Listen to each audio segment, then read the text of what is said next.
उन्हाळा असो वा हिवाळा बिलकुल नका जाऊ लोणावळा, कारण तिथे तुम्हाला पाणी नाही बाकी सगळं भेटेल. तर सगळ्यात आधी चहा घेतला, कारण आज आपण एका छोट्याशा ट्रिपला जाणार आहोत. तर ट्रिपला जाण्याआधी सगळ्यात आधी दगडूशेठ गणपतीचं दर्शन घ्यायचं आणि तुळशीबागेतून निघाल्यावर लगेचच शनिवारवाडा आहे, सो तोही आम्ही बाहेरूनच बघून घेतला. त्याच्यानंतर आपल्याला जायचं आहे आपल्या डेस्टिनेशनवर, ते म्हणजे भुशी डॅम. तर आज आम्ही जाणार आहोत भुशी डॅम येथे. तर बघूया तिथे काय आहे काय नाही. आय नो वर्स्ट डिसिजन आहे उन्हाळ्यात किंवा हिवाळ्यात भुशी डॅम जाण्याचं. तर सगळ्यात आधी आम्ही नाश्ता करण्यासाठी थांबलो.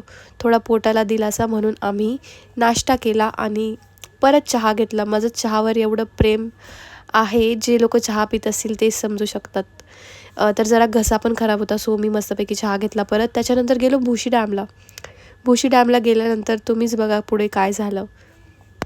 डॅमला दगडं जास्त आणि पाणी कमी होतं. बाकी तुम्ही साईडला बघू शकता डॅम फुल भरलेला होता. पण जो पावसाळ्यात डॅम ओव्हरफ्लो होतो ना, तिकडे ते काहीच नव्हतं, सगळं कोरडं कोरडं होतं.